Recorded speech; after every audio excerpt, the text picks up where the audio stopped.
April 1993. My dear grandchildren, from your parents you learn love and laughter, walking and talking, learning about life schooling, proper education, good behavior, and respect for people who deserve it. Then comes the time when the technique of living will be mostly of your own achievements. I think by that time you'll probably question your roots.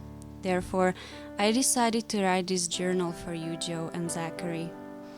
And I'll leave it in trust for you to read it only when you reach your maturity. For this is not a fairy story. It is about my life recalled moments of some past happiness as a child at home with a loving family, and during World War II, the horrors of my life in concentration camps. Yes, I am a Holocaust survivor, but I like to begin here as a happy child. We were 5 children, 3 girls and 2 boys, and our grandmother living with us. Our mother was a home economics teacher and father had a clothing material store. We had a nice home, enough food and always neatly dressed. There was no telephone, therefore our neighbors, friends and relatives just knocked on our door when they decided to visit. If it happened to be at a mealtime, they were invited to join us at the table. There was no need for special invitations. There was no television yet, so it was just pleasant conversations or men playing a game of chess and we played dominoes. Our father loved to read for us history and always encouraged us to do the same. All holidays were observed and were very pleasant. On weekends, our family had our outings in the nearby forests where we were picking blueberries and mushrooms. We played our winding phonograph record player and hiding from each other and sometimes get lost too. It was a fun thing to scream to hear our echoes, our voices. But suddenly, all the fun came to an end. For the German army started occupying our country, Czechoslovakia. That was 1939. I was 11 years old then. Drastic changes, constantly changing our way of life. Rumors about deportations. Our teachers were mobilized to war. Lights had to be turned out in the evenings.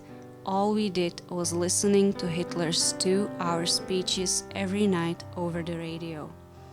We were living in constant fear, for his speeches were threatening to all Jews. Some German officers were occupying part of our home. Among them was one real gentleman. He took liking of us. He offered to save us. His family had a farm in Germany, therefore he could find a place for us all until the war was over, he told our parents. He could easily arrange that.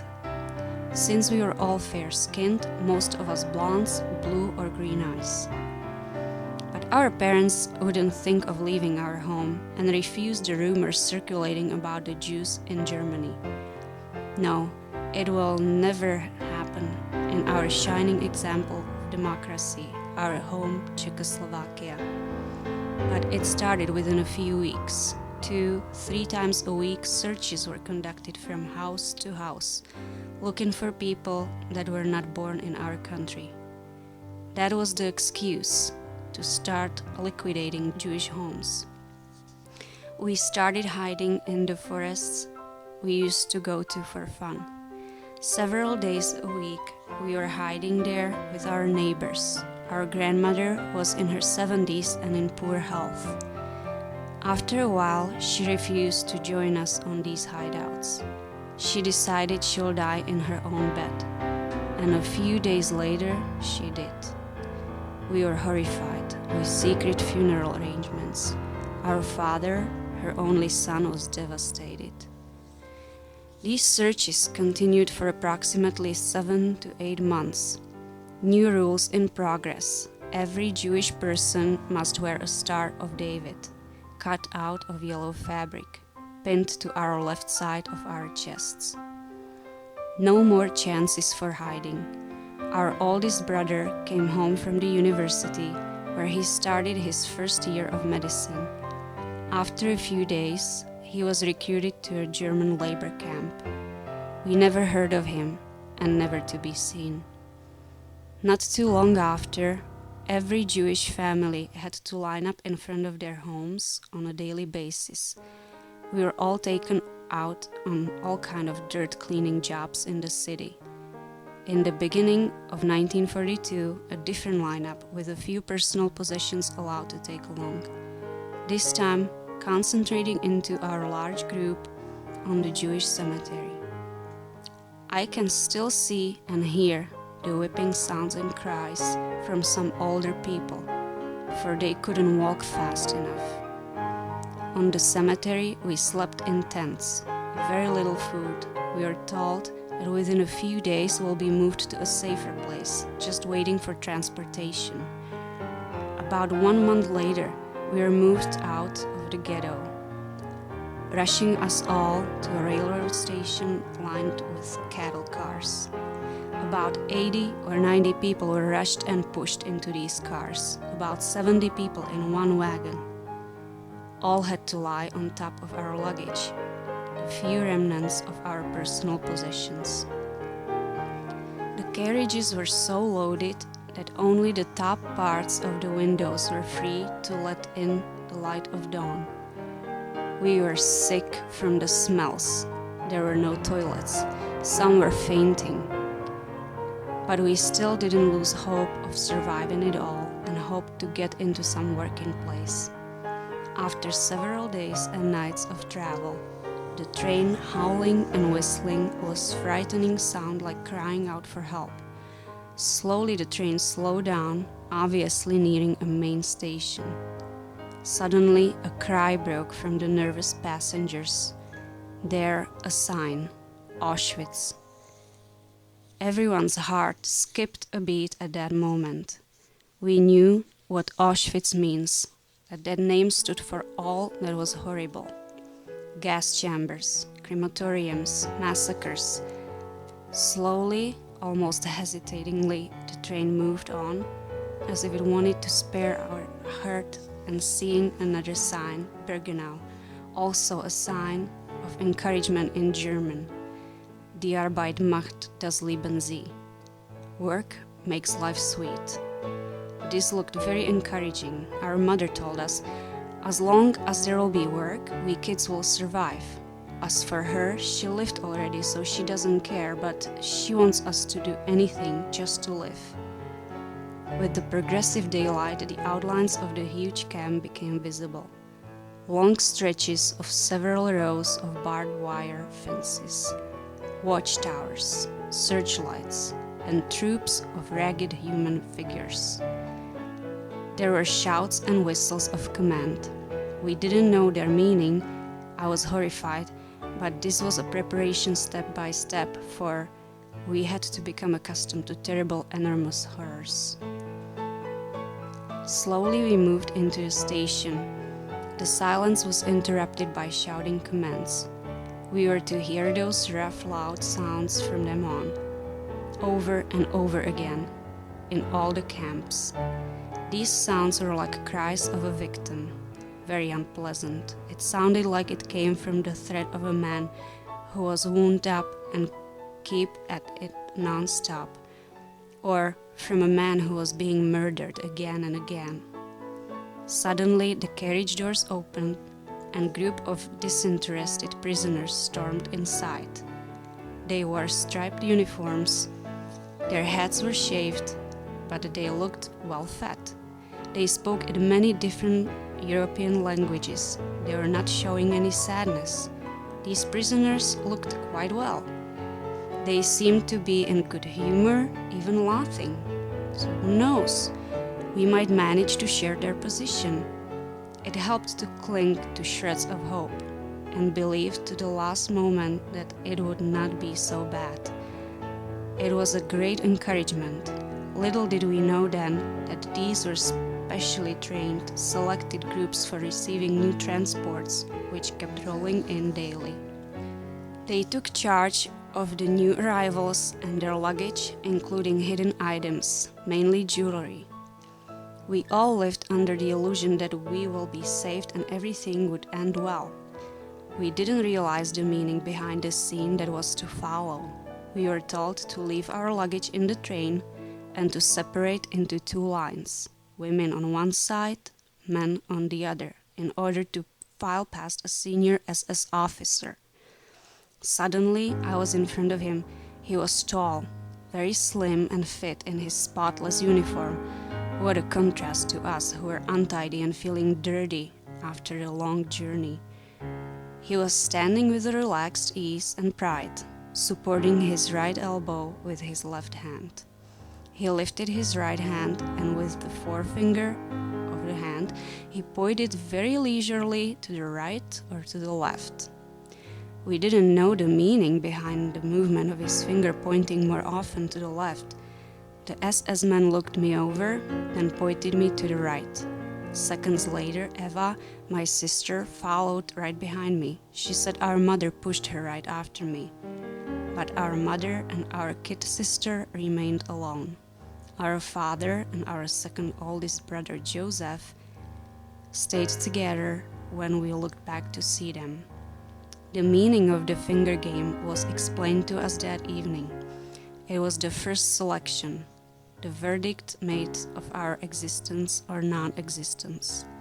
For about 90%, it meant death. Their sentence was carried out within the next few hours. Those who were sent to the left were marched straight to the crematorium. We, the lucky ones from the right side, the remnant of our transport, found out the truth in the evening. We asked some of the inmates who had been there for some time, "Where is our mother, sister, our father, our brother?" If they were going left, that meant the oven. If you look up, you can see them there, pointing to the chimney a few hundred feet off, which was sending smoke up into the gray sky. That's where your family is, floating up to heaven. That was the answer. Of course we didn't believe it. Others told us lampshades and soaps were being made from the rest of our family. We had a long way in front of us. From the early dawn at the station until our first night's rest at the camp, we were escorted by SS guards with loaded guns and made to run from one station past electrically charged barbed wires throughout the camp to the cleaning station. Those of us who passed the first selection, this was real water, a bath. We were waiting in the shed, which looked like disinfecting chamber. SS men and women were spreading out blankets into which we had to throw all of our remaining possessions, our watches, our jewelry. We asked the Gestapo woman if we could keep our gold-pierced earrings, for it has our birthstones in it. The answer was a sharp forcing off of the earrings with her hand. It felt like she tore our ears off at the same time. We just cried quietly and still couldn't believe that everything was taken from us. Suddenly, there was a lot of commotion among our fellow travelers, who had been standing around with pale, frightened faces. Again, we heard the hoarsely shouting commands to get into the large room of the bath. A few SS women waiting until we all arrived. Then an SS man shouted, "I will give you 2 minutes and I will time you by my watch. In the 2 minutes, you will get fully undressed and drop everything on the floor where you are standing. You will take nothing with you except your shoes." I'm starting to count now. With such a fear and haste, people were tearing off their clothes. We became more nervous and pulled crazily at our underwear, belts and shoelaces. Then the sound of whipping with leather straps beating down on naked bodies. We had to line up for the showers and were pushed into a room to be shaved. I had beautiful blonde curly hair, therefore the capo woman was rougher with my head. She shaved half of my head and the other half she used scissors to make me look funnier. We hardly recognized each other while waiting for the showers. Our nakedness hit us. We really had nothing now, except our bare bodies. That is all we possessed, our naked existence. Then the hopes some of us still had were destroyed at once. But again, we started to make fun at each other. It felt good to get a sense of humor. We all tried very hard to make fun about ourselves and about each other. Well, at least real water did flow from the sprays. We were wondering what is there next. There were many surprises for new arrivals. We thought that there are certain things we could never do. We won't be able to sleep without this or without that. Well, the first night in Auschwitz, we slept on boards constructed in 3 rows, on each row measuring about 6 to 8 feet. 9 women directly on the boards. We could only lie on our sides, crowded against each other, but we could stand up. The middle row, we could only sit. On the bottom row, we could only lie on our stomach. We passed the test in all of them. Some of us used our muddy shoes for pillows. Strangely enough, we slept and were relieved from pain and exhaustion for a few hours. But the thought of suicide was on everyone's mind. It came from the hopelessness in our situation, the constant danger of death hanging over us daily and hourly, seeing the deaths suffered by many others. Eva and I made up our mind to fight, keep on fighting, never run into the barbed wires. This is the way a lot of inmates committed suicide. We will be looking for possibilities to escape, perhaps hiding out somewhere. We are on constant alertness. Well, we prisoners passed from the first to second phase of indifference in which we experienced an emotional death. Besides our past rations, we, the new prisoners, experienced the tortures and other most painful emotions, which we tried to deaden. There was this constant homesickness and longing for our family. Then there was disgust with all the ugliness which surrounded us. We were given uniforms of rough rags. Scarecrow looked more elegant by comparison. Between the barracks and the camp lay pure filth, and the more we worked to clear it away, the more we came in contact with it. It was the couple's favorite practice to order a new arrival to a work group for the job to clean the latrines. Some of the excrement splashed into our faces during transportation, the filth over bumpy fields. Any disgust shown by the prisoner or trying to wipe off the filth of yourself, we would be punished with a blow to our heads from the closest couple around. A few weeks later, a few changes in order. Early mornings, when it was still dark, we had to line up in front of the gate with our detachment ready to march. We heard screaming and saw how a woman was knocked down and pulled to her feet again, over and over. And why? She was feverish, only she complained and reported to sickbay at the wrong time. She was being punished for an attempt to be relieved of her duties. But we who passed into second stage, we didn't close our eyes anymore. We were numb and watched unmoved. Another example, we found ourselves waiting at sickbay, hoping to be granted 2 days of lighter work inside the camp because of injuries, swellings, or fever. We stood unmoved when a girl about my age was carried in, who was forced to stand at attention for hours in the snow, or work outside with bare feet, because there were no shoes for her in the camp. Her toes were frostbitten, and the doctor on duty picked off the black stumps with tweezers, one by one. The sufferers, the dying, and the dead were such commonplace sights to us after a long time of camp life that nothing could move us anymore. Because of our high degree of undernourishment which we suffered, it was natural that our desire for food was the major topic, and our mental life centered around of what did the prisoner dream about most often? Bread, nice meat dinners, and warm baths. But we had to face reality of camp life and the terrible contrast of our illusions. During the later part of our imprisonment, the daily ration consisted of very watery soup given out once daily and the usual thin slice of black bread.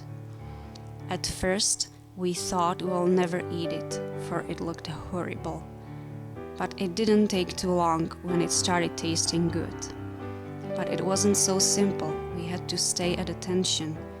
5 people in one line to share that bowl of soup, from which we all had a sip.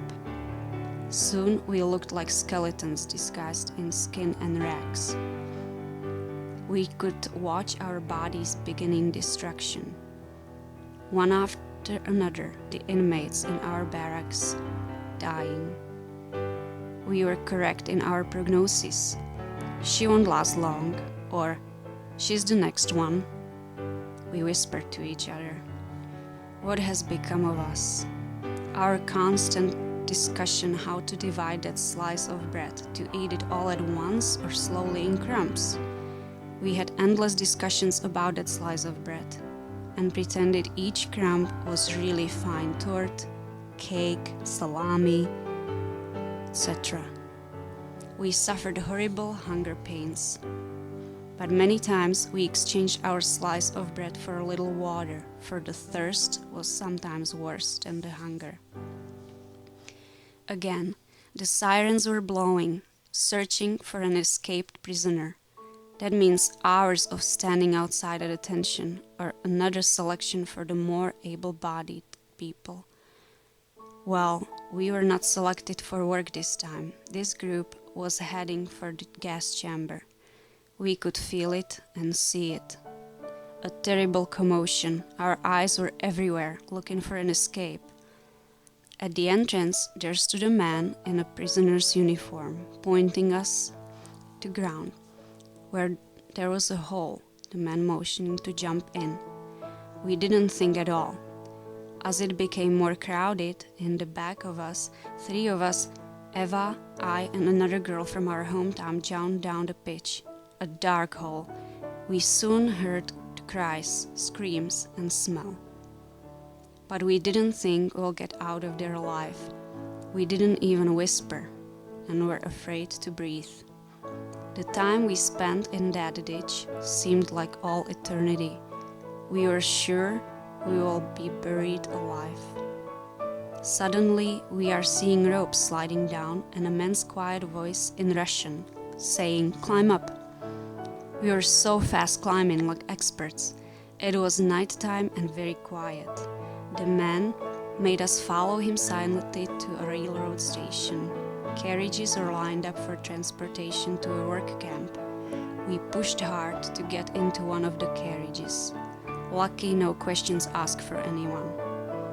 This God-sent man has saved our lives, and we never saw him again to thank him.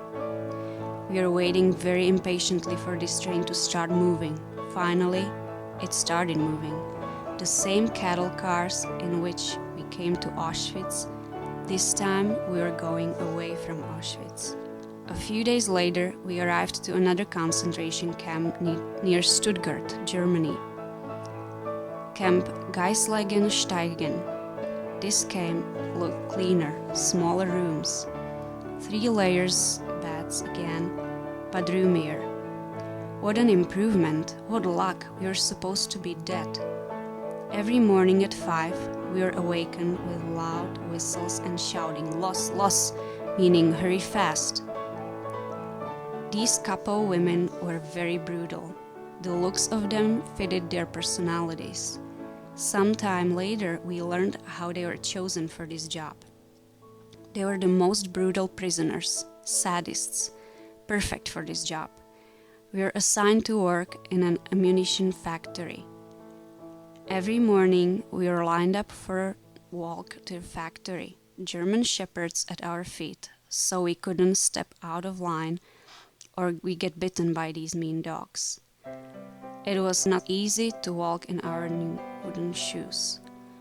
We worked 12-hour shifts, working on small handguns, loading them in boxes, and carrying them into another end for the finishing touch. The people that were working in the factory were all local Germans. A few times, when we took a box from them to carry for our work, we found an apple in there that they have placed for us, but that didn't last so long.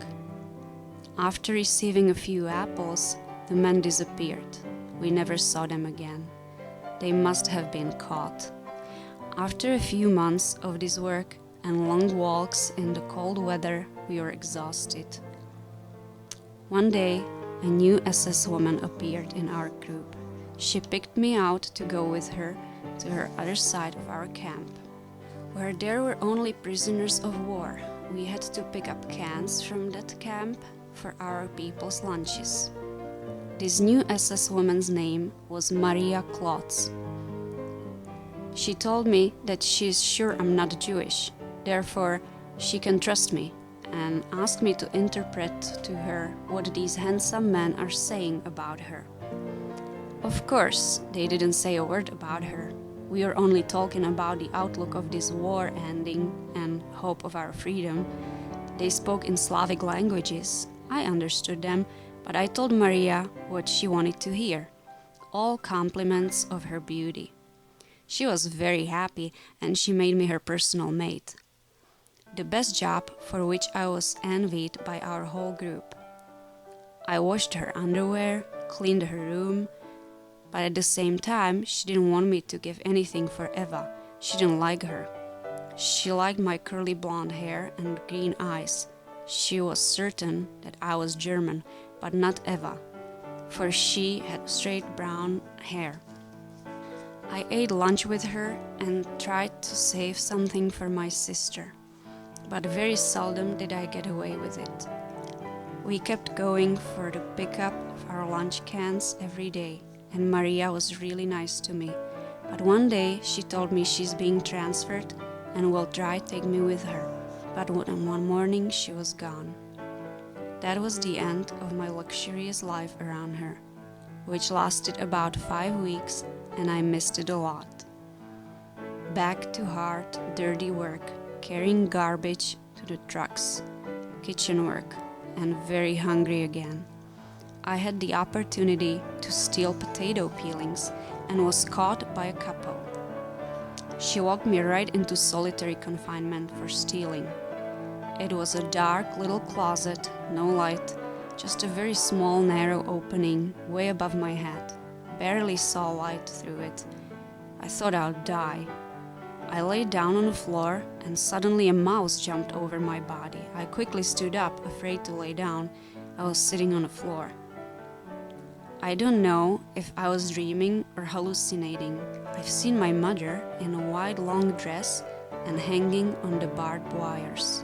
Then suddenly the door opened and the capo shouted to me to get out, you shrine pig. My next job was loading bricks into outstretched arms for the capo, who piled them in on me, and then I had to carry them walking to the next building. Once I told her that the bricks are too high in my arms, I can't see where I'm going. Instantly, I got a blow in my face. Stars appeared in my eyes, and my face was bloody. Eva helped me clean up my face, but quickly we had to resume the piling of the bricks into our arms again. It was very exhausting and frightening. This job lasted for about a month or so. A pleasant change again. A new Wehrmacht officer, not an SS man, came into our camp. He was nice to us, always smiling, had us all lined up in front of our barracks, and he was teaching us German songs. He gave us white collars so we could sew them on our dresses for Sundays. He was very pleasant, and we were treated like human beings. But a few weeks later, he was gone. We had to take our collars off again. On Sundays, the local people and children were crowding on outside of our camp, all around the gates, staring at us like we are animals in a zoo. But strangely, I hardly noticed their faces. All I looked at was their feet and envied them how freely they can walk any place they wanted to go. But we still had to go on with our way of life, constantly thinking with a sense of humor for everything. Again, lining up for a roll call. Getting ready for another move to a different camp, possibly Mauthausen, according to some longer experienced travelers from one camp to another.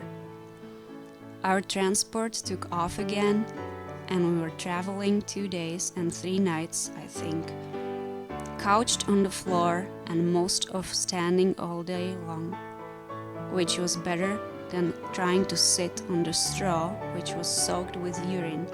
We slowly pulled in on our arrival station, which was Dachau.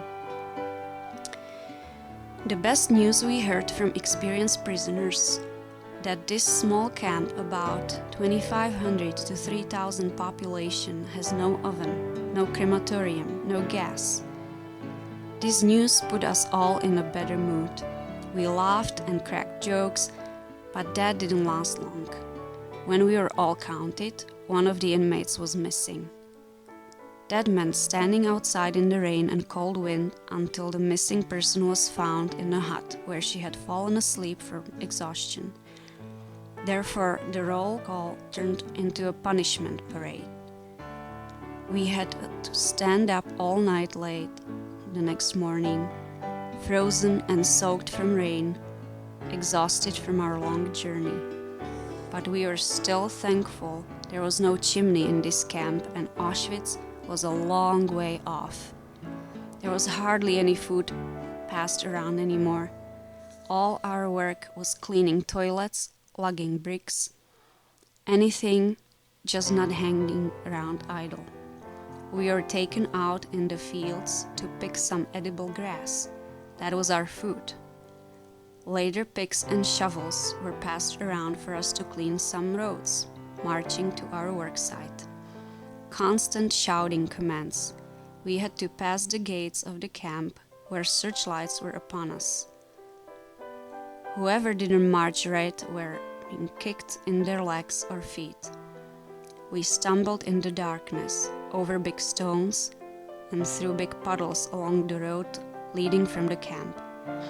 The leading and accompanying guards kept shouting at us and hitting us with the butts of their rifles.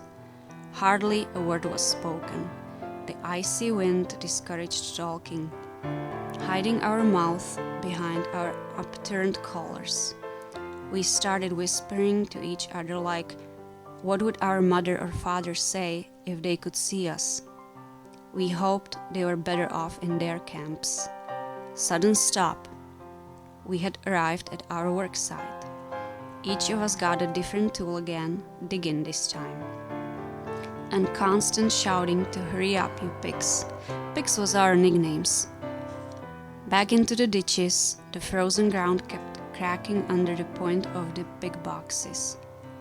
In our minds, we still imagined and dreamed of our freedom and reuniting with our family, and always trying to develop a sense of humor, a trick we learned practicing the art of living. Although our suffering was constant. While our prison term was uncertain, our life in the concentration camps could be defined as provisional existence of unknown limit. The new arrivals usually didn't know anything about the conditions at any camp. Those who came back from other camps, they had to be quiet, and from some camps no one had returned. I remember a personal experience almost in tears from pain, from terrible sores on my feet, from wearing those heavy wooden shoes. I limped a few kilometers from camp to our work site. Very cold, bitter winds blowing through us. I kept thinking of the endless little problems of our miserable life and at the same time thinking and dreaming about food. What will be there to eat tonight? If we would get a piece of sausage, should we exchange it for an extra slice of bread?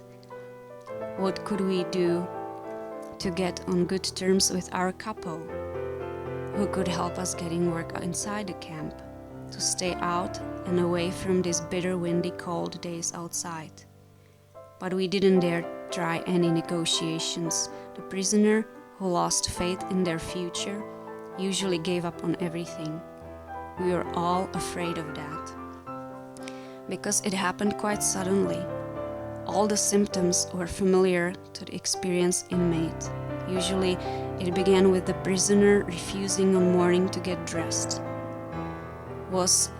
and ran out for a roll call and parade around. No blows, no threats had any effect anymore. She would just lay there, hardly moving. If she was ill, she refused to be taken to sick bay or do anything. She simply gave up.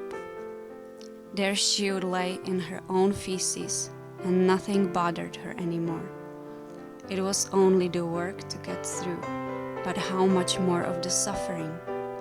If we wanted to live, we must endure all the suffering, trying to keep moments of weakness and tears to a minimum. We were not ashamed of our tears. That was our courage to suffer.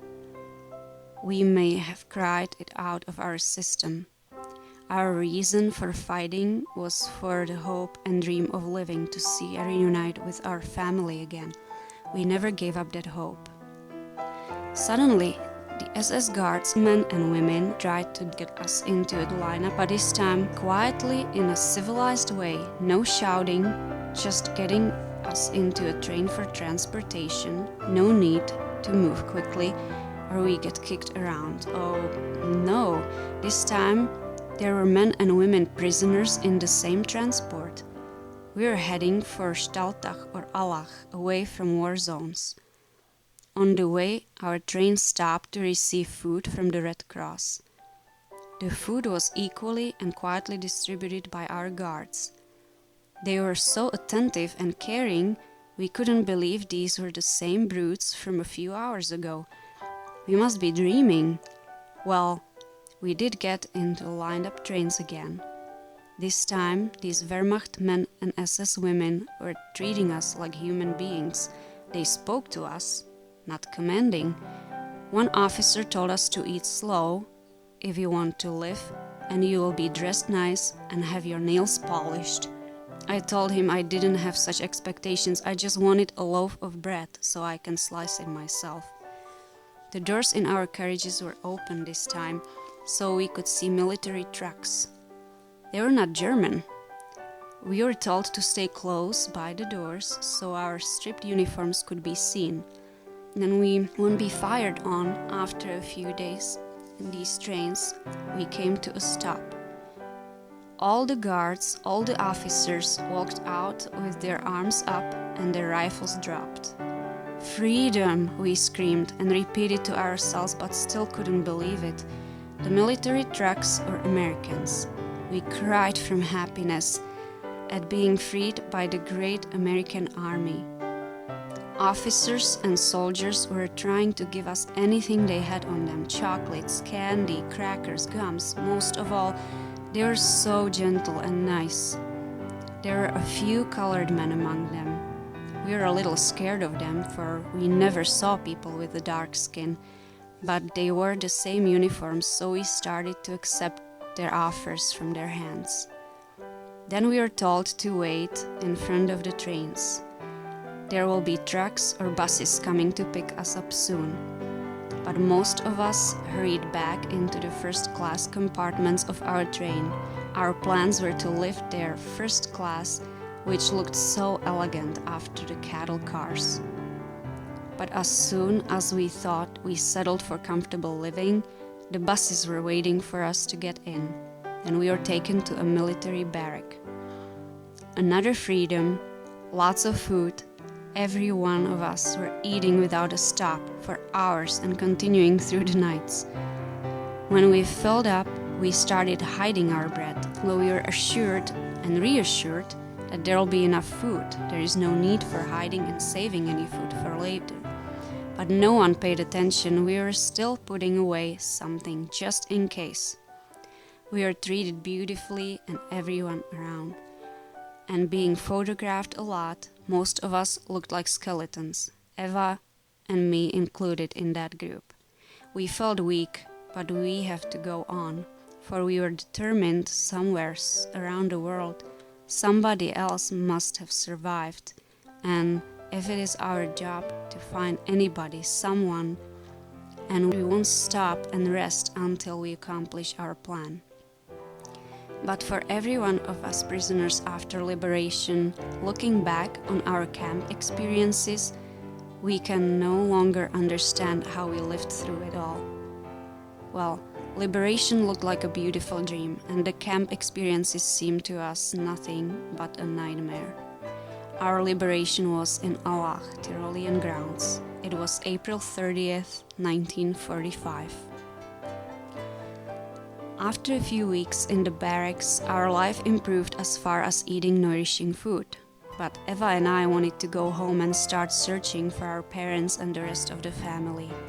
Of course, everyone had the same plans. We were given passes for free travel anywhere in Europe. But the problem was, there was hardly any transportation available. Most of the stations were bombarded during the war. We hitchhiked on military buses. We walked a lot through destroyed cities, through tunnels. At the end of the tunnel, we had a good laugh, making fun at each other, for we looked like we just came out of the chimney. After we cleaned ourselves a little, we resumed our travel on foot.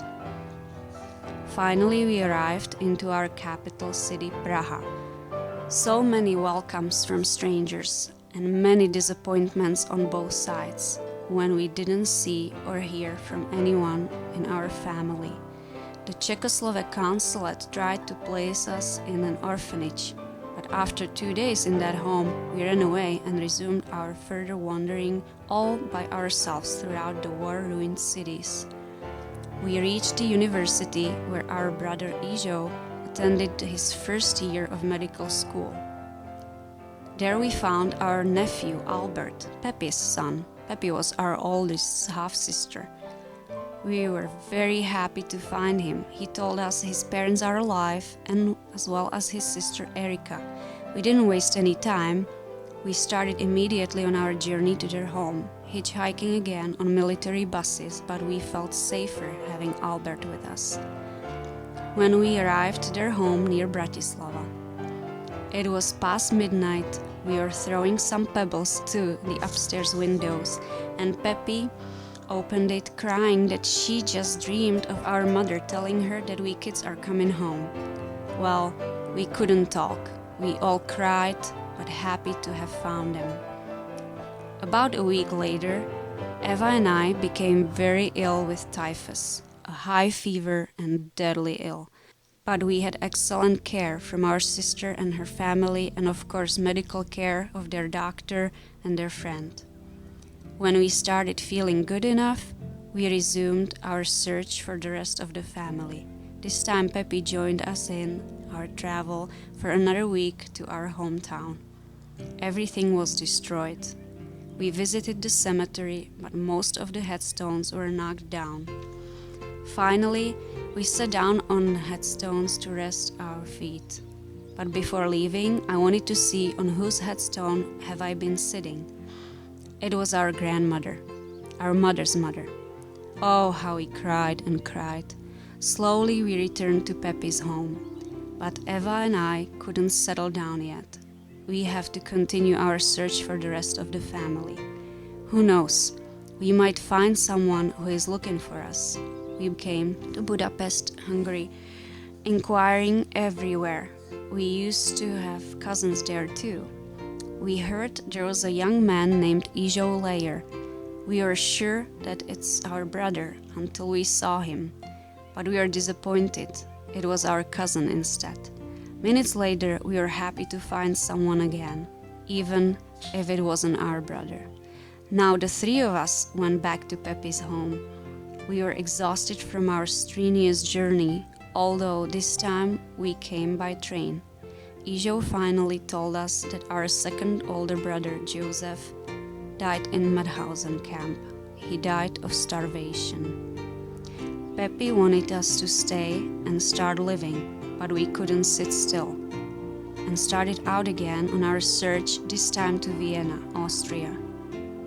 There we joined a group of people preparing to immigrate illegally to Palestine, Israel now. We traveled with this group to Italy. We registered into displaced persons camp. I did get a job in the office for interpreting languages for the new arrivals. I loved the Italian people and their language, but we didn't want to stay there either. We made many friends. One day we discovered through the Red Cross that we have an uncle in the USA. We wrote to him and soon received the answer that he is mailing us the proper documents for sponsorship. We were very excited. Eva started dating Jack, and a few weeks later she married him.